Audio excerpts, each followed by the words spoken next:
everybody. Welcome to our presentation of Route 66 presented by Leslie Goddard, and a special shout out to our sponsor, Independence for Seniors, who sponsored our show today. Now, here's Leslie Goddard. I always like to start this talk by asking, if you had to sing a snippet, if someone offered you $100 to sing a snippet of the song, Get Your Kicks on Route 66, could you do it?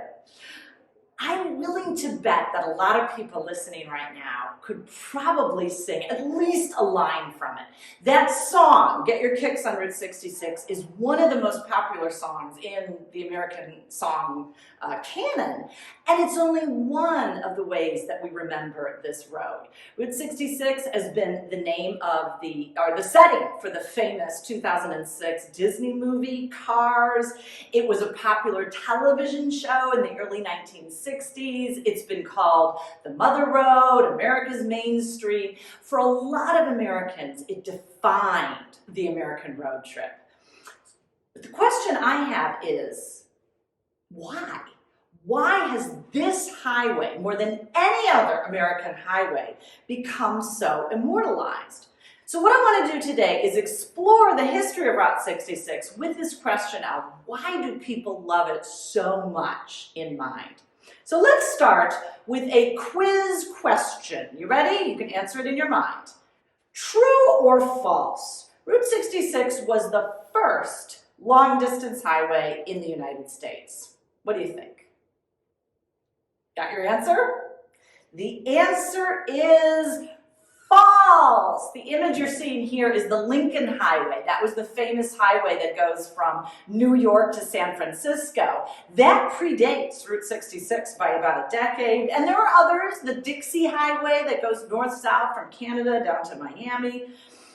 Route 66 was not only not the very first long-distance highway, it was never even the most traveled highway. And yet, Route 66 has gained fame way beyond any other highway. So let's explore why. Why people at the time love this highway and why historians and nostalgia buffs still love this highway so much. Let's start by taking a look at the route of Route 66. If you're not familiar with it, this is a highway that began in Chicago and extended in a kind of an L shape down to Los Angeles. Cuts through 3 different time zones and across 8 different states. The highway itself emerged particularly from the dreams of 2 different men. It's the 2 men that you see here, especially the one that you see on the left. That is Cyrus Avery. He's sometimes called the grandfather of Route 66. He was a Tulsa businessman. He was the chair of the Oklahoma Highway Commission, very familiar with roads in his home state. Similarly, John Woodruff, who you see here on the right, he was from Springfield, Missouri, also an investor, a businessman, cared very deeply about the roads in his home state of Missouri. These were the initial ones to dream about, envision, and lobby for a road that would connect Chicago to Los Angeles. At the time, being a city with a major highway, and here again you see the route that the route took, having a highway in your state was a major perk, especially if it went by the city you lived in. Intercity highways, highways connecting 2 different cities, had been considered unnecessary, just a luxury for many, many, many years. Railroads were incredibly useful if you needed to travel between cities. That's what people used. But automobiles were starting to gain inroads by the late 19th century. And both Avery and Woodruff realized having a highway would be a major perk. It would allow rural, isolated farmers to have access to a road which would take their goods, and particularly their agricultural products, to the great markets, transportation centers in Chicago, and all the way down to Los Angeles. But their dreams were not enough. Their dreams were essential, but Route 66 would not become a reality until that vision connected with a national program for highways and road development. So let's take a step back. Let's take a look at automobiles in the late 1800s. Prior to the 1890s, like I mentioned, there were very few city-to-city highways. People took the train if they had to go any long distance. Local areas had roads, but they were roads for wagons or buggies. In cities, maybe roads used by streetcars primarily. Very few paved roads existed, except for the brick and concrete ones in large cities. But between the 1890s and the 19-teens, early motorists began chugging along in cars. And cars changed everything. Cars needed stronger roads. So towns and cities began improving their roads to serve these cars, adding gravel or paving them. And in fact, one funny outcome of this, because the roads varied so much, private organizations began publishing maps with these auto legends to help motorists get around. And they had these crazy legends to show, which were improved roads, which were gravel roads. It was incredibly complicated. Motorists wanted better roads. So, and the need for better roads keeps getting more and more acute as automobile ownership keeps going up. To give you an idea of this, in 1910, the United States had 180,000 registered automobiles. By 1920, that would be 7.5 million. It was a huge explosion in the teens, thanks in large part to Henry Ford and his revolutionary Model T Ford, which brought the price way down. So, around 1916, the federal government stepped in. Started organizing the very first legislation for public highways, but a much more comprehensive one came in 1921, after World War I. That is when the government passed the Federal Aid Highway Act, which was the comprehensive plan to build a national road grid. 5 years later, and going back,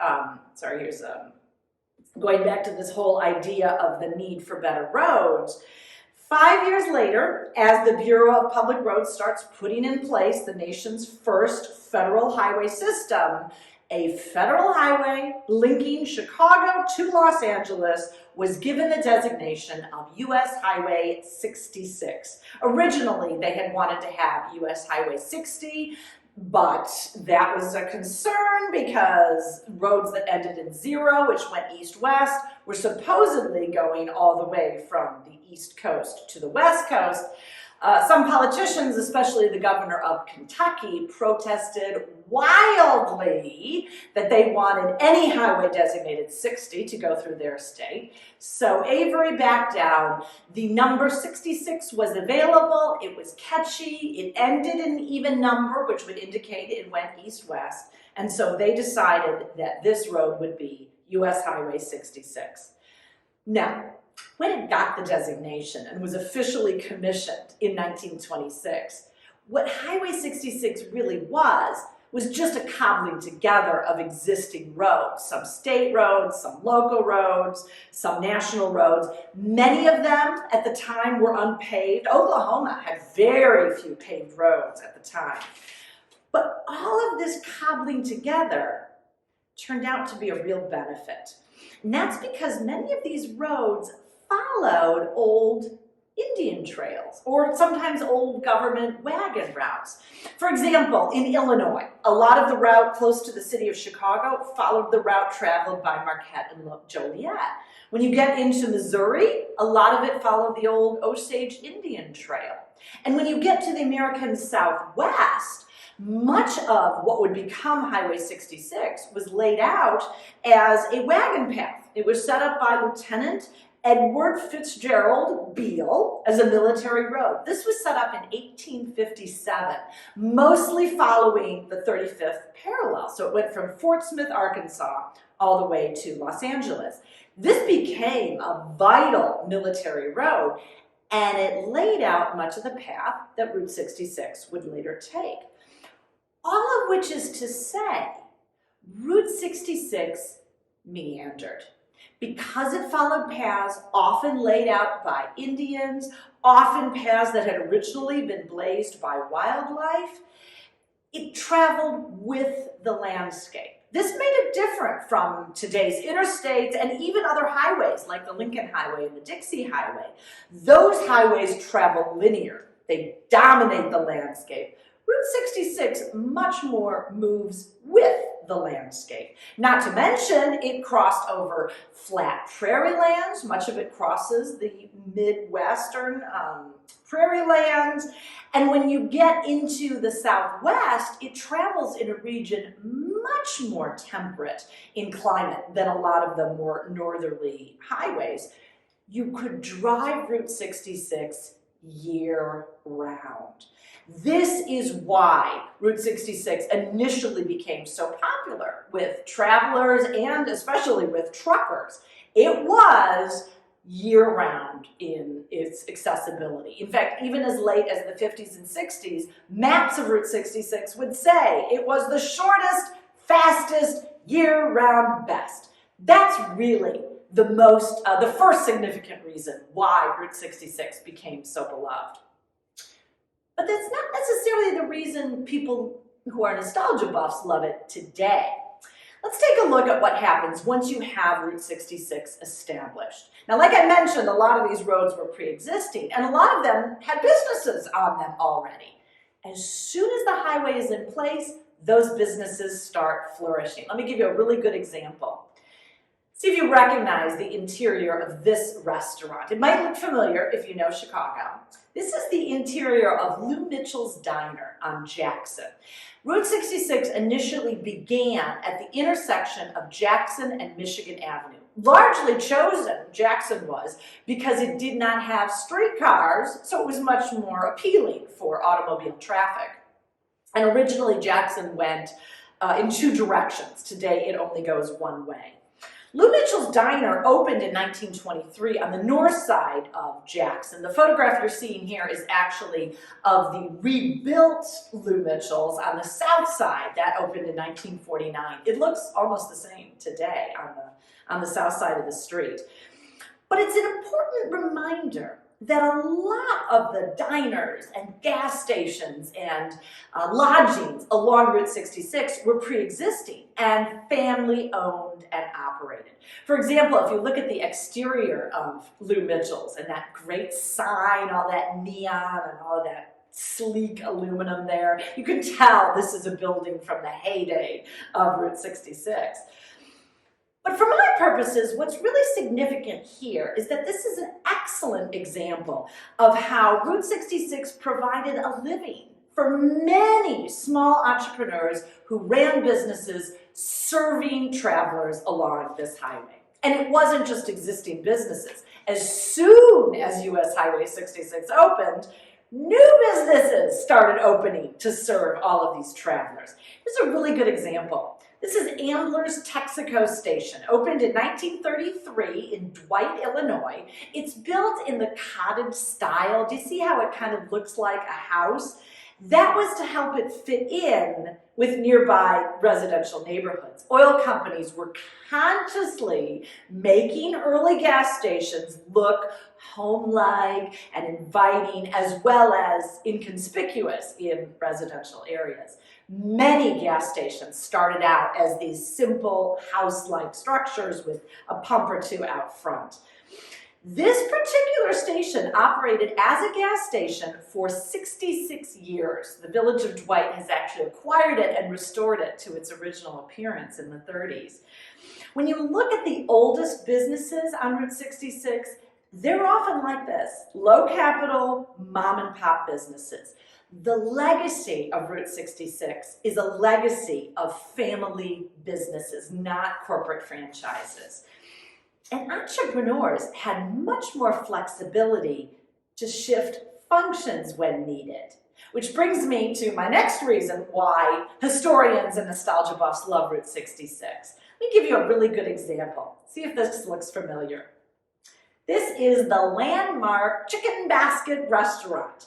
This restaurant started out as a pretty humble gas station with a lunch counter instead, opened in 1946.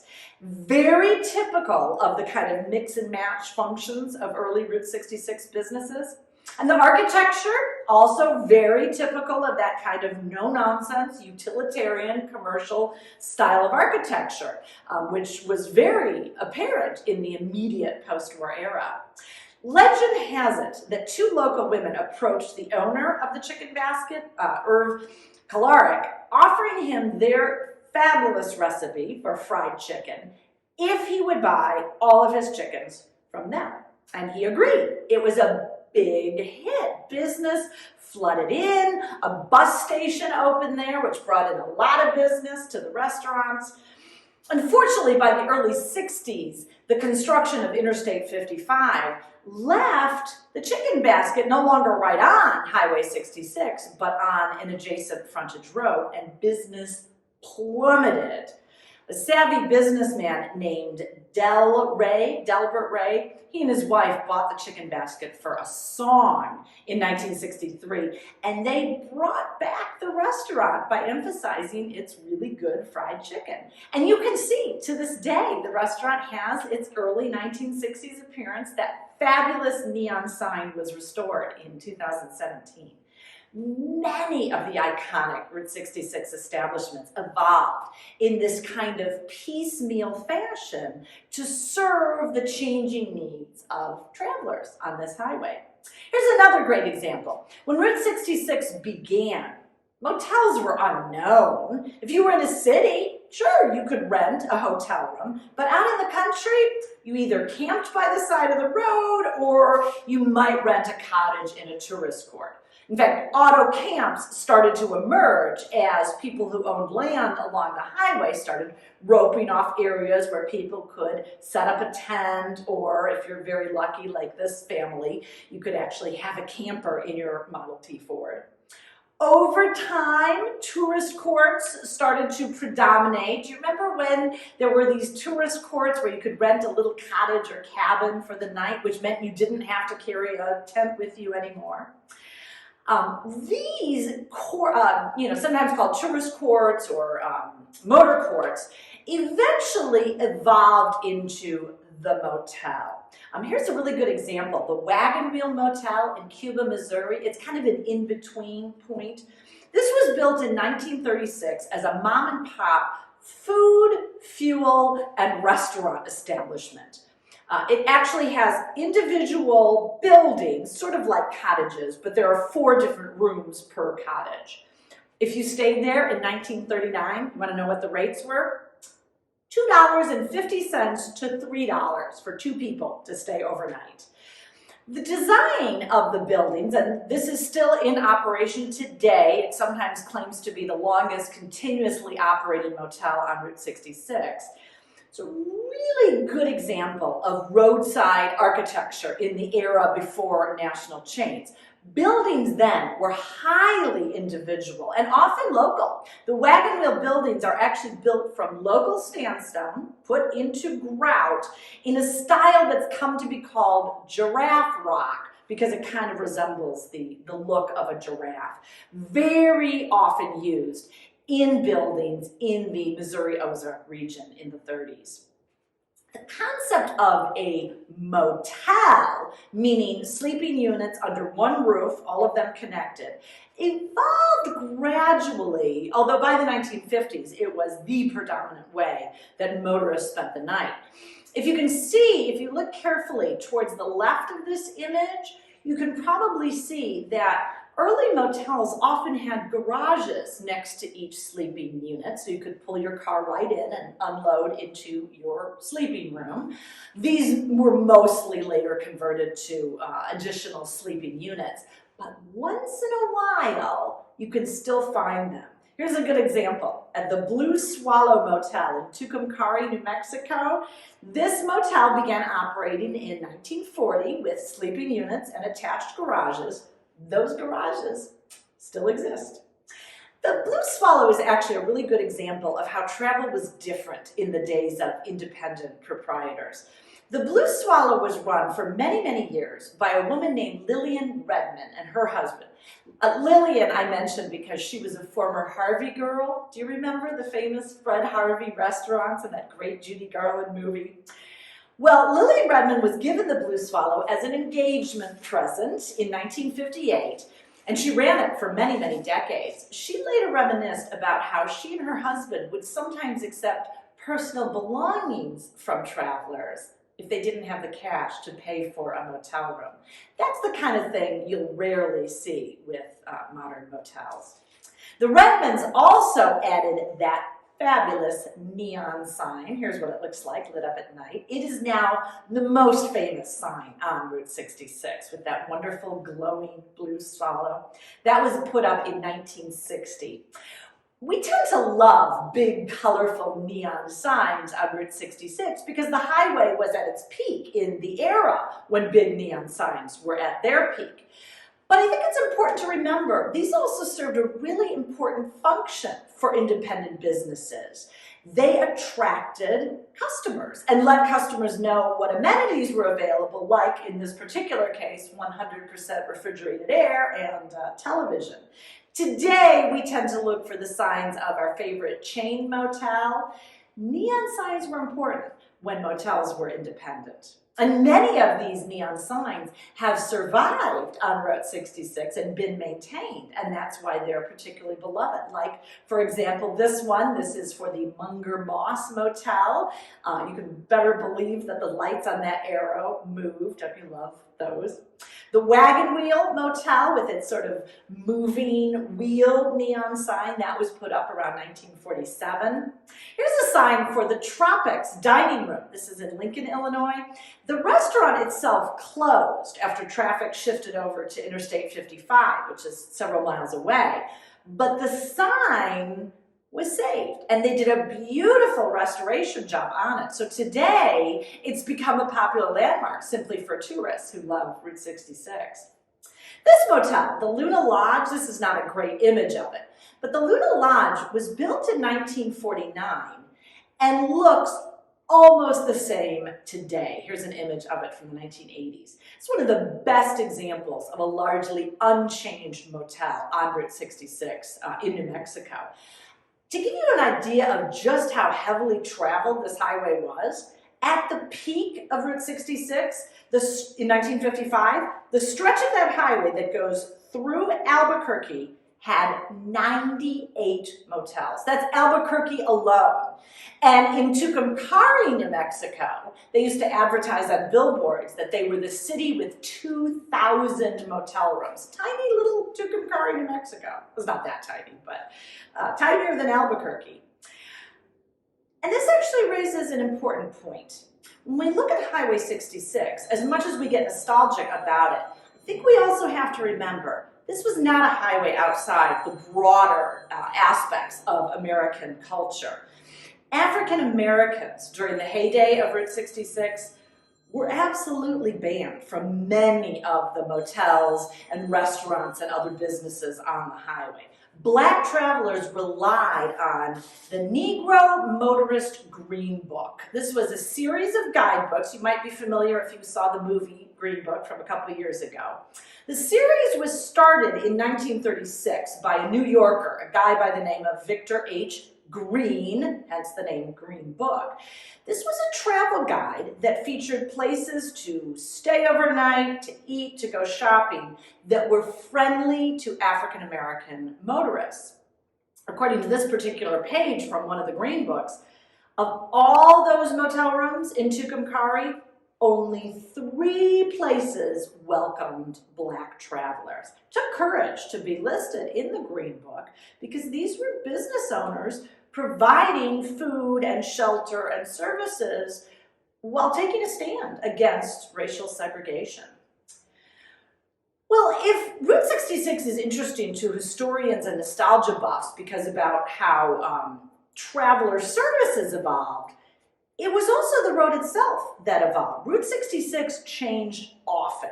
Different roads were connected and paved. A new bridge would be opened here, so traffic would change to travel on that. There'd be a rerouting here to smooth out a dangerous curve. It took 12 years before the full 2,448 miles of Route 66 was even paved the entire way. This is a good example. This particular stretch that you see here, this was actually an abandoned 1920s stretch of Route 66. The road is very narrow. You can see it's got curbs. You never see curbs on highways because they're very dangerous. But some of these stretches that were abandoned have survived. In this particular case, this is near Springfield. It's now part of a larger forest preserve, so you can actually walk on old portion of Route 66. There's another good example of a rerouting. Today, Route 66 symbolically ends at the Santa Monica Pier. That was not its original endpoint. In 1936, the end of Route 66 was extended from downtown Los Angeles. It originally terminated at 7th and Broadway, to a new ending in Santa Monica. Officially, it ends at Olympic and Lincoln. Bureaucrats had decreed a U.S. highway must terminate at another highway, but symbolically, the Santa Monica Pier, which is just a few hundred yards away, became the end and remains to this day. Here's another fun example of rerouting. Highway 66's original alignment went right through the city of Santa Fe, New Mexico. But an angry governor rerouted it to bypass Santa Fe in 1937. He was trying to punish some Santa Fe politicians, so realigned the whole highway. Now, these reroutings of Route 66 over the years created challenges for some business owners. Here's the Ariston Cafe. It opened in 1924 in Carlinville, and Route 66 went through Carlinville. But it moved to the structure that you see here in 1935, this is in Litchfield, because Route 66 was rerouted and went through Litchfield. So when the Ariston Cafe opened in the building you see here, Route 66 went right in front of that building. Well, then Route 66 was rerouted again to go behind the Ariston Cafe. They couldn't just pick up the building and turn it around. So instead, they added a large neon sign on the back of the building. It worked. The Ariston Cafe is still in operation today. And Route 66 changed not only physically, it changed symbolically too. In the 1930s, Route 66 took on all new meanings, thanks in large part to its emergence in popular culture, specifically thanks to a best-selling novel. Which means I have another quiz question for you. You ready? There's no grades, so feel free to guess, all right? What best-selling novel gave Route 66 its nickname, the Mother Road? Was it A, Magnificent Obsession, B, Cimarron, C, Grapes of Wrath, or D, Tobacco Road? Got your answer? The answer is C, Grapes of Wrath, 1939. John Steinbeck won a Pulitzer Prize for this book. It's about Dust Bowl migrants, if you haven't read it, the Joad family in the 1930s. Steinbeck devotes an entire chapter to Route 66, and he calls it the Mother Road, which is a nickname that stuck. It has it to this day. Steinbeck's book, and then of course the 1940 movie version, imprinted this image of Route 66 as the route of migrants fleeing drought and poverty in the Dust Bowl for a new life in California. One of the most enduring images of Route 66 to this day is this highway as a symbol of migration, seeking a better life in California. Even though the reality is other highways carried as many migrants as Route 66 did to California. Some carried more. Many disillusioned immigrants went back to the Midwest within months. But nonetheless, Steinbeck's book and the movie enshrined this image of Route 66 as the route of an odyssey of displaced farmers fleeing poverty.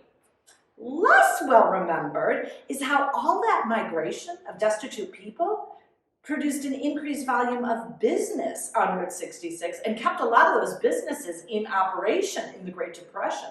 Even the poorest travelers are going to need food and gasoline and auto repairs. Route 66 stayed busy during World War II. Between 1941 and 1945, the government invested millions of dollars throughout California, a lot of it going to the Los Angeles, San Diego area. This huge capital outlay created jobs for thousands of workers, and those workers kept businesses on Route 66 busy during the war, as did truckers who used Highway 66 extensively to bring military equipment to bases and to carry supplies to war factories. After World War II, Route 66 took on a whole new meaning. And a lot of it had to do with the fact that Americans in general were more mobile than they'd ever been before, and the booming economy made travel easier than it ever had been. Automobile production in the United States jumped from just over 65,000 cars produced in the US in 1945 to 3.9 million produced in 1948. This huge influx of travelers onto the roads continued to stimulate roadside commerce. There were from the beginning, entrepreneurs who were opening businesses to serve travelers, but in this era, thousands more opened specifically to meet the demands of this new tourism industry. In fact, in 1946, an aspiring songwriter named Bobby Troup, he was moving to Los Angeles, trying to get better opportunities as a songwriter, when he wrote a song that goes like this. See if you recognize it.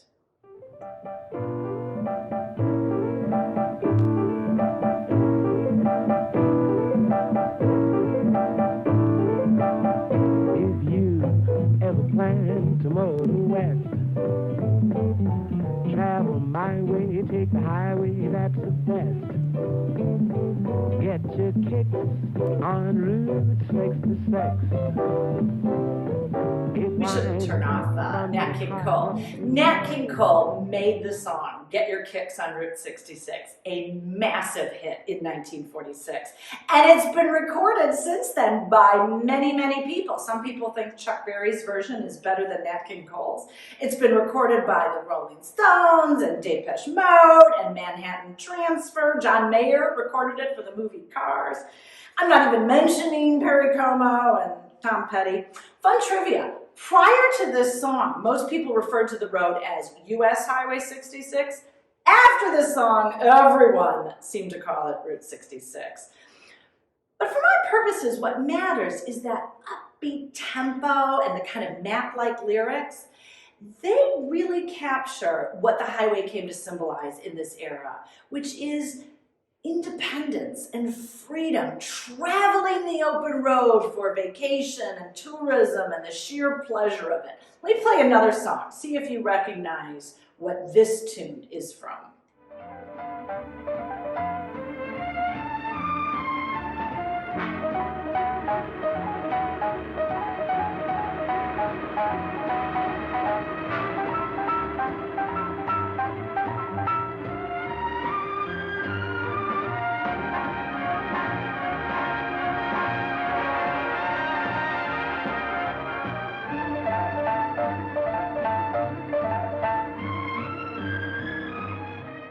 That is the opening credits for Route 66, this TV show about two young drifters, played originally by Martin Milner and George Maharis, who wander America in this fabulous Corvette.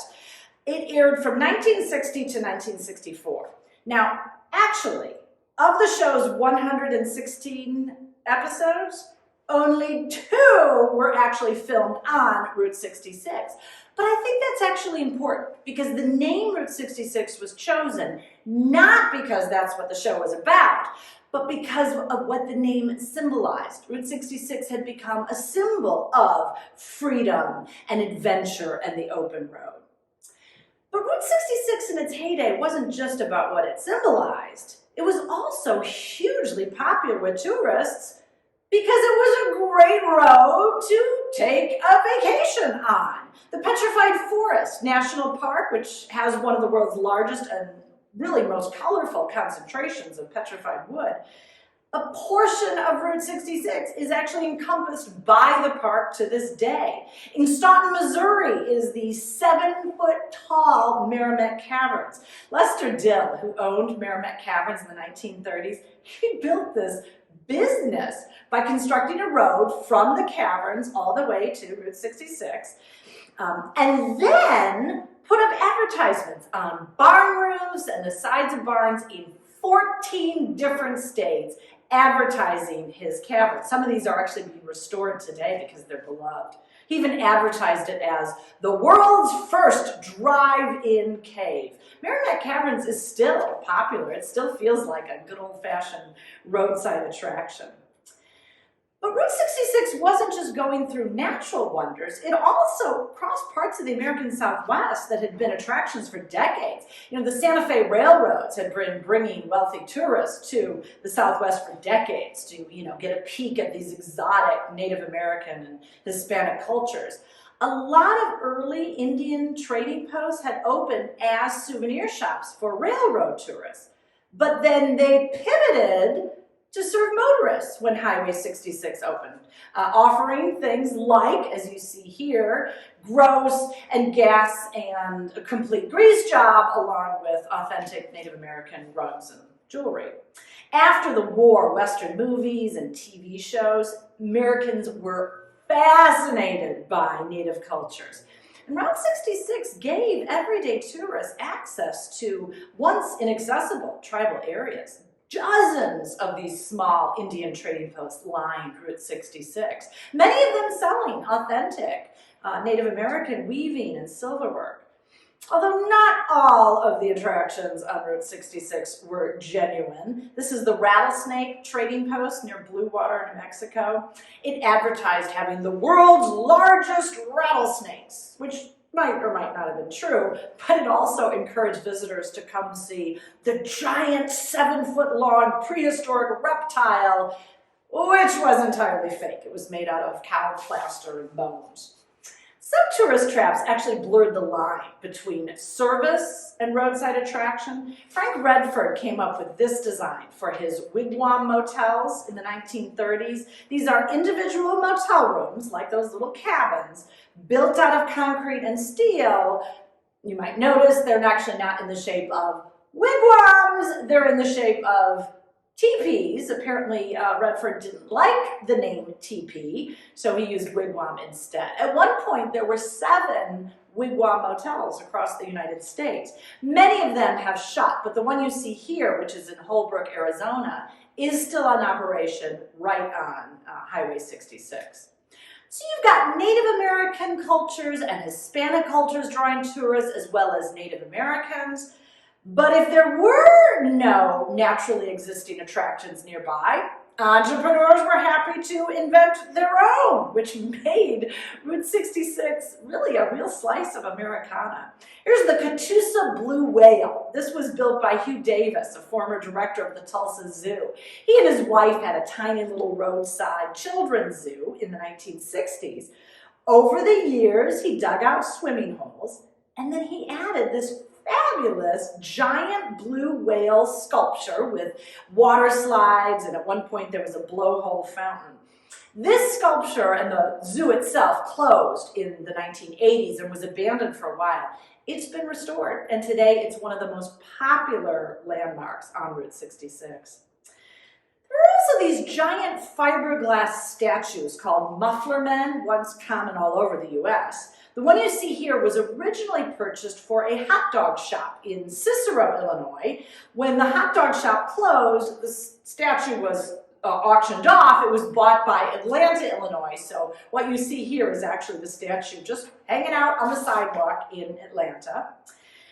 Similarly, here is the Gemini Giant. In 1965, the owners of the Dairy Delight in Wilmington, Illinois, decided to get one of these muffler men, and to cash in on the space race, they ordered theirs wearing a spaceman's outfit and holding a rocket. Children in Wilmington helped to pick out the name Gemini Giant, and that was in honor of the space races in the mid-60s. It's still there, right alongside the restaurant, which is now known as the Launching Pad. Like neon signs, these roadside statues made really good advertising gimmicks. Here's a fun one. This is the giant milk bottle in Oklahoma City. That little brick triangle-shaped building went up in 1930 on this odd-shaped piece of land. The bottle on top, which is made out of sheet metal, was added in 1948. It's an advertising gimmick for local milk companies. It's never had anything to do with the business in the building. Now, I should mention, not everybody loved all of these gimmicks. As early as 1955, a British journalist wrote, "Today, Route 66 is America's suckers highway. For hundreds of miles, the road is lined with sham Indian trading posts and neon-lit motels built like wigwams and cowboy bunkhouses." That viewpoint, maybe happily, was the exception. In the 50s and the 60s, Route 66 was the American highway for exactly those reasons. But unfortunately, those things, the things that made Route 66 so wildly popular, the kitschy roadside attractions and the mom and pop businesses and the Indian curio shops and the good weather, all of that also attracted the very things that led to the highway's decline. Which brings me to my next point, which is that historians are fascinated by Route 66 because it's such a great example of what causes a highway to decline. In the 1950s, franchises first started appearing on Highway 66, often displacing mom and pop businesses. This is the very first Holiday Inn on Route 66. It opened in Springfield, Illinois in the early 1950s. Here's the Holiday Inn in Gallup, New Mexico. Pretty soon you had franchises like this, not just motels, but restaurants. Here's an early Big Boy restaurant in California. And anyone remember Stuckey's service stations? I think of these in the American Southeast, but they extended as far west as New Mexico. Franchises had extensive promotion and uniform standards for things like cleanliness and food service. That gave franchises very loyal customers. Businesses at independent motels and diners and gas stations really suffered. But even worse, by the 50s and the 60s, Route 66 was not only way too popular, it was also out of date. A lot of Route 66 was functionally obsolete. It was too narrow, too structurally antiquated for modern trucks and cars. Certain sections had always been dangerous. Accidents were common at numerous places, especially these hairpin curves in Oatman, Arizona. They gave rise to another nickname for Highway 66, Bloody 66. In the 1940s, one in seven accidents in Arizona happened on Route 66. The realignment of some sections in the early 50s helped, but this highway was obviously out of date. And many agreed with this guy, Dwight D. Eisenhower, that the nation needed a modern system of national highways. Under Eisenhower, the US government decided the nation needed a new national highway network for military as well as independent commercial and private citizen use. Interstates unquestionably were going to be faster and safer and more efficient. So, in 1956, the Federal Aid Highway Act established America's interstate highway system. Sections of Route 66 gradually began to disappear, mostly displaced by I-55, I-44, I-40, and I-5 and I-10. Every completed section of interstate severed off another Route 66 community from its economic foundations. Business owners fought back, for sure. Here's a good example. The Big Texan Steak Ranch in Amarillo. Anyone know what the Big Texan is most famous for? The Big Texan, it was created by a guy named Bob Lee. He converted a barbecue restaurant into this sort of Hollywood-type cowboy restaurant. Then in 1962, he created a promotion. Anyone who could eat one of his steaks could get it free. But the catch was, you had to eat it in an hour, and the steak itself was 72 ounces, and you had to eat all the sides with it. That gimmick made the Big Texan famous. When Interstate 40, though, came through Amarillo in 1968, Bob Lee picked up and moved to a new building right by the interstate. That one burned, but it's been restored today. It is still there. Tourists still pack it. You can still get a steak for free if you're willing to eat a 72-ounce steak and all its sides in an hour. But stories like that are the exception. More often what you see is that in towns that were bypassed by the interstates, the businesses that have relied on traffic from Highway 66 withered up and died. In some cases, entire towns ceased to exist. The historian Joe Sonderman, he was actually writing about Holbrook, Arizona, said that there, when the interstate highway near Holbrook opened, 45 businesses closed within a year. The very last outdated vestiges of US Highway 66 succumbed in October of 1984. That is when the section of Interstate 40 that goes right by Williams, Arizona, opened up to traffic. With Williams bypassed, the American Association of State Highway and Transportation Officials voted in favor of the elimination of US Route 66. That happened on June 26 of 1985. All the signs came down. Highway 66 officially disappeared from the maps. And yet, almost from the day it was declared dead, enthusiastic fans began working to keep Highway 66 alive. Angel Delgadillo, who you see here, he's sometimes called the angel of Route 66, he had begun working as a barber in a tiny little town called Seligman, Arizona in 1950. Seligman was very hard hit in 1978 when traffic shifted over to the new Interstate 40, which was about 2 miles to the south. So in 1987, Delgadillo called a meeting for others interested in promoting Highway 66 for its nostalgia aspect. And it worked. Pretty soon, other states located on Route 66 started forming their own historic 66 associations. And finally, in 1990, the United States Congress passed an act recognizing that Route 66 had become a symbol of the American people's heritage of travel and their legacy of seeking a better life. That act is important, not just because it said 66 is important, but because it led to acts that provided technical and financial help to groups that were trying to preserve the most significant and representative historic resources on the route. If you go to Seligman today, it's flourishing. There are more than a dozen souvenir shops in just Seligman alone, including this one. This is Delgadillo's Snow Cap Inn. It opened in 1953 and it is still serving tourists today. Tourism today is big business on Route 66, or at least it is in the years when we don't have a pandemic. One study estimates that tourists bring in at least $38 million annually to all the businesses that line the vestiges of it. There was a survey done in 2010 which found travelers on Highway 66 come from all 50 states and more than 40 different foreign countries.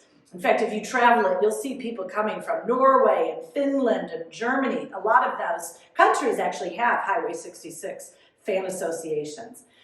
They want to see those fabulous old neon signs and stay in places like the Munger Moss and the Blue Swallow Motel. They want to see the restored gas stations like this one in McLean, Texas.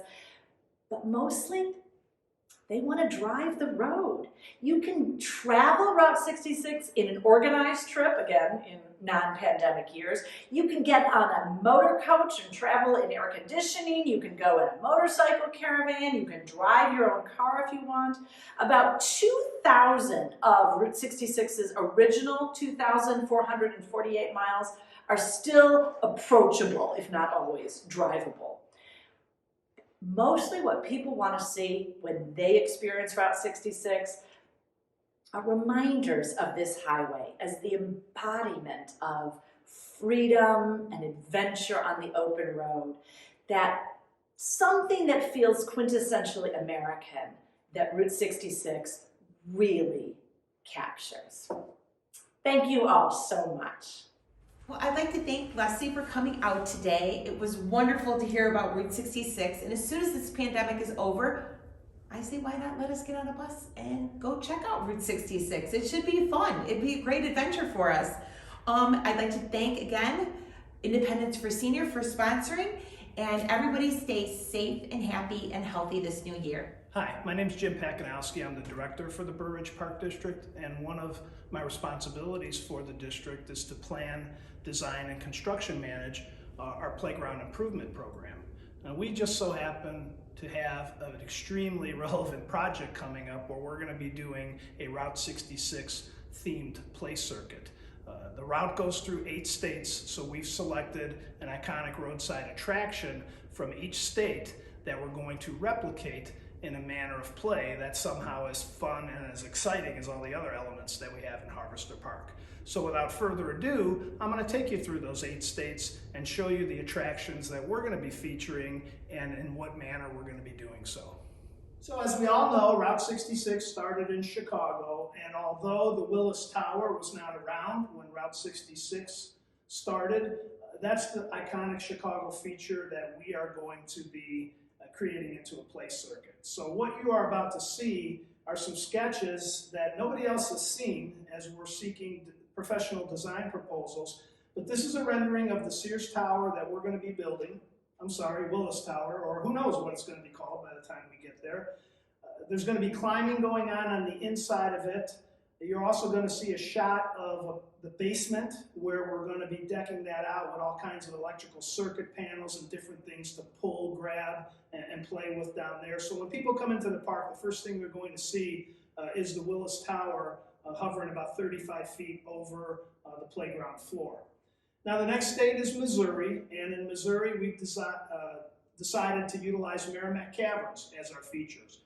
Our park is well known for its rock and boulder formations of all kinds of different stone throughout, and we're going to once again be using that medium and create some caverns and some passages and walkthroughs in our Merrimack Cavern area.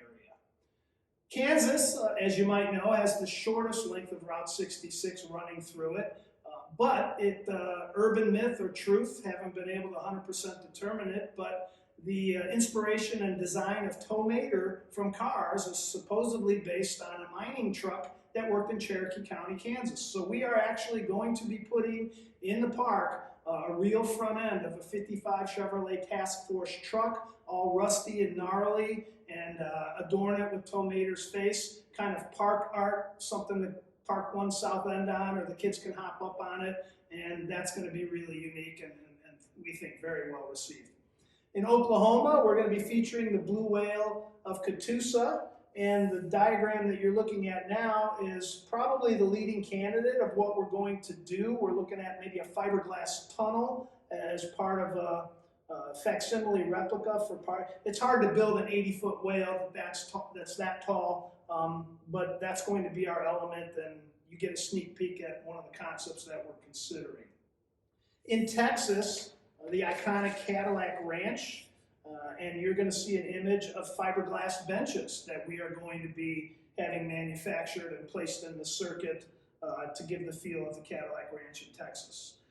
The Blue Hole of Santa Rosa is actually one of 20 ponds and sinkholes in Santa Rosa, so that inspired us to kind of interpret that with in-ground circular trampolines. So we're going to have a series of 3 in-ground tramps surrounded by blue rubber and set into all kinds of boulders to really make it look and feel like the Blue Hole of Santa Rosa. In Arizona, we are actually going to be using a stock piece of equipment, a cone climber that's going to be colored just like the teepees were, and it's a perfect match to the shape and size, and it's a really fun play element. And we're also going to be building about a 20-foot descending trail with real boulders and poured-in-place rubber that's going to give the participant a feeling like they're scrambling through the ravines and the buttes of the Painted Desert, which is another element from Arizona that we're featuring. And then, of course, the route ends in LA, but it was extended to the Santa Monica Pier, which you see here. And our thought was, well, what could we possibly do to play the Santa Monica Pier? So we're going to surf. And after searching, you have now a sneak preview shot of a surfboard unit that actually will be horizontal and about 1.5 feet off the ground, mounted on 2 very heavy-duty coiled springs. So there'll be a bouncing, rocking type of experience, and we have 2 of those.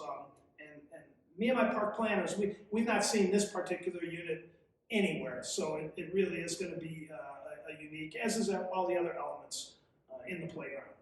So thanks for letting me steal a few minutes here to fill you in on this exciting project, and it is our hope and plan that construction will commence in the August of 2021 with a hopeful completion as quick as we can in the spring of 2022. So hope you found this interesting, and get your kicks on Route 66, and pretty soon you're going to be able to do that here at Harvester Park. Thank you.